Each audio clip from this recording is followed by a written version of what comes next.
سورۃ الفاتحہ بہت بڑی سورت ہے، بہت بڑا مقام ہے، بہت بڑا درجہ ہے، اسے نماز میں پڑھا جاتا ہے، ٹھیک ہے؟ لیکن ایک مسئلہ یاد رکھیں، جماعت ہو رہی ہو تو امام پڑھے گا، مقتدی نہیں پڑھے گا۔ اکیلے پڑھ رہے ہو تو ساری تلاوت بندہ خود کرے گا۔ یہ سورۃ الفاتحہ میں متعلقہ مسئلہ ہے، میں آپ کو سمجھا دوں۔ امام پڑھے گا، مقتدی کا پڑھنا ہو جائے گا۔ کوئی دلیل؟ کئی دلائل ہیں، کئی دلائل۔ نمبر 1، سورت نمبر 7 سورت اعراف آیت نمبر 204، اللہ تعالیٰ ارشاد فرماتے ہیں وَإِذَا قُرِئَ الْقُرْآنُ فَاسْتَمِعُوا لَهُ وَأَنصِتُوا لَعَلَّكُمْ تُرْحَمُونَ۔ اے لوگو، جب قرآن پڑھا جائے تو دو کام کرنا، ایک زبان سے خاموش رہنا، دوسرا غور سے سننا، تاکہ تمہارے اوپر اللہ کی کیا نازل ہو؟ رحمت نازل ہو۔ یہ قرآن کریم کہہ رہا ہے۔ حضرت امام احمد بن حنبل رحمہ اللہ نے فرمایا اس پر امت مسلمہ کا اجماع ہے کہ یہ قرآن کریم میں خاموشی کے لیے یہ آیت اتری ہے، نماز کے بارے میں۔ اجمع العلماء انہا نزلت فی الصلاۃ، یہ نماز کے بارے میں اتری ہے۔ جب اللہ تعالیٰ نے منع کر دیا تو یہاں دو باتیں کیوں کی ہیں؟ جب یہ بات آ گئی تھی کہ خاموش رہو تو بات تو پوری ہو گئی تھی، غور سے سنو، دو حکم کیوں دیے؟ حضرت ابو عبداللہ رحمہ اللہ صاحب مدارک تفسیر نصفی والے، وہ ایک عجیب جملہ فرماتے ہیں نمازیں دو قسم کی ہیں، اس لیے احکام بھی دو قسم کے۔ کہا ایک نماز سری، ایک نماز جہری۔ سری نماز کون سی ہے؟ جس میں امام آہستہ تلاوت کرتا ہے، ظہر عصر دو نمازیں، ظہر اور عصر، اور جہری 3 نمازیں، فجر مغرب اور عشاء، یہ جمعہ اس پہ ملا لیں، اس میں امام بلند آواز سے پڑھتا ہے۔ تو کہا جب امام اونچا پڑھ رہا ہو تو پھر سنا جاتا ہے غور سے، بولا پھر بھی نہیں جاتا، اور جب امام آہستہ پڑھ رہا ہو بولا پھر بھی نہیں جاتا، تبھی فرمایا خاموش رہو۔ تو دونوں نمازیں چاہے سری ہوں چاہے جہری ہوں، امام کے پیچھے سورۃ الفاتحہ مقتدی نے نہیں پڑھی۔ پیغمبر کریم صلی اللہ علیہ وسلم نے اس بارے میں ہمیں رہنمائی فرمائی ہے۔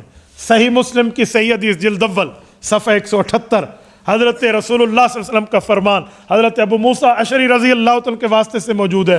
فرمایا انما جعل الامام لیتم بہ۔ امام مسلم صحیح حدیث لائے ہیں، فرمایا امام اس لیے بنایا جاتا ہے تاکہ تم اس کی پیروی کرو۔ فرمایا یا رسول اللہ پیروی کی تشریح فرما دیں۔ فرمایا فَإِذَا كَبَّرَ فَكَبِّرُوا، امام بھی تکبیر کہے گا تم بھی تکبیر کہو گے، یہ کام تم دونوں نے کرنا ہے۔ یا رسول اللہ جی ٹھیک ہو گیا۔ فرمایا وَإِذَا قَالَ، جب وہ امام بھی تکبیر کہے تم بھی تکبیر کہو، ٹھیک ہو گیا۔ وَإِذَا قَرَأَ، جب امام قرآن پڑھے، سورۃ الفاتحہ اور اگلی سورت دونوں قرآن ہے، فَأَنصِتُوا، پھر مقتدی نے چپ رہنا۔ وَإِذَا قَالَ غَيْرِ الْمَغْضُوبِ عَلَيْهِمْ وَلَا الضَّالِّينَ، جب اکیلا امام قالا، وَإِذَا قُلْتُمْ نہیں ہے، جمع کا صیغہ نہیں ہے، اکیلا ہے، واحد کا صیغہ ہے، پتہ چلا سورۃ الفاتحہ اکیلے امام نے پڑھنی ہے۔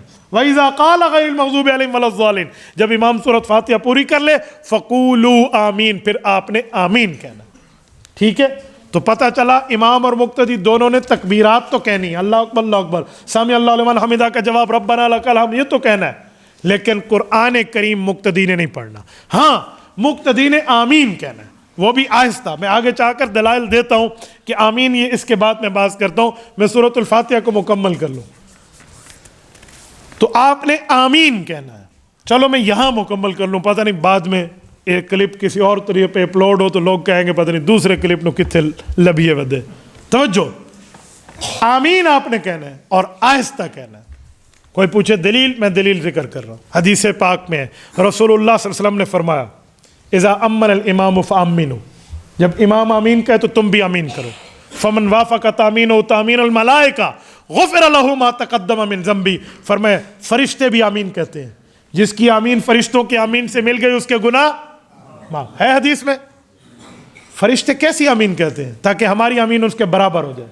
آپ نے اور کبھی ہم نے فرشتوں کی آمین کان سے سنی ہے؟ تو اس سے پتہ چلا حضور پاک ہمیں آہستہ کی ترغیب دے رہے ہیں۔ حضور نے فرمایا جس کی آمین فرشتوں کی آمین سے مل گئی، فرشتہ بھی آہستہ کہتے ہیں، ہم بھی آہستہ کہیں گے، گناہ معاف ہو جائیں گے۔ یہ ہے فمن وافق تامینہ تامین الملائکہ کا معنی۔ لوگ یہ سمجھتے نہیں، بس امام ولا الضالین کر میں فوراً آمین کہہ دوں تاکہ اسی دوران فرشتے کی الف سے الف ملے اور حمزے سے حمزہ ملے اور نون سے نون ملے۔ یوں نہیں ہے، کیفیت مراد ہے۔ کہ جیسے اس نے کہا اس کی کیفیت آہستہ تھی، ویسے تم نے بھی کہنا تمہاری کیفیت آہستہ ہے، ورنہ فرشتوں سے آمین ہماری ملے گی کیسے؟ تو آمین بھی آہستہ۔ سورۃ الفاتحہ امام ہی پڑھے گا۔ دوسری دلیل، تیسری دلیل حضرت رسول اللہ صلی اللہ علیہ وسلم کا فرمان شرح معانی الاثار میں امام طحاوی رحمہ اللہ نقل فرمایا من کان لہ امام فقراءۃ الامام لہ قراءۃ، اگر تم امام کے پیچھے نماز پڑھ رہے ہو، امام پڑھے گا تمہارا پڑھنا ہو جائے گا۔ یہ حضور پاک علیہ السلام نے، حضرت امام اعظم ابو حنیفہ رحمہ اللہ صحابہ کرام کے شاگرد ہیں، جب انہوں نے یہی مسئلہ بتایا سمجھایا، کچھ لوگوں کو اس پر سوال اٹھا، وہ امام صاحب کے پاس بحث کرنے آ گئے۔ 15 آدمی تھے اور 15 کے 15 آ کر بول رہے ہیں یہ کیسا مسئلہ ہے، یہ کیسا جواب ہے، امام پڑھے گا ہمیں پڑھنا چاہیے تاکہ قیامت میں انہیں بھی اجر ملے ہمیں بھی اجر ملے، اس طرح کی دلیلیں شروع کی۔ امام صاحب نے کہا اللہ کے بندے، بحث تو ہو جائے گی، مناظرہ ہو جائے گا، لیکن ایک بات بتاؤ، عقل مند ہو یا نہیں ہو؟ انہوں نے کہا جی عقل تو ہے۔ تو کہا پھر عقل سے سوچو، تم 15 زبانیں رکھتے ہو، میں ایک بیٹھا ہوں، ایک کے ساتھ ایک کی بات کرو، میں 15 بندوں سے بات کروں گا؟ تو وہ تھوڑے شرمندہ ہوئے اور کہنے لگے جی گاہل تو بابے جی دی ٹھیک ہے۔ تو ایک دوسرے کو کہا کہ ایک بندے کو انہوں نے کہا جی وڈے مولوی کو اگو کرو، تو جو ان کا بڑا مولوی صاحب تھا اس کو کہا تو دلیل دے، تو وہ آگے ہو گیا ہاں جی مجھ سے بات کریں۔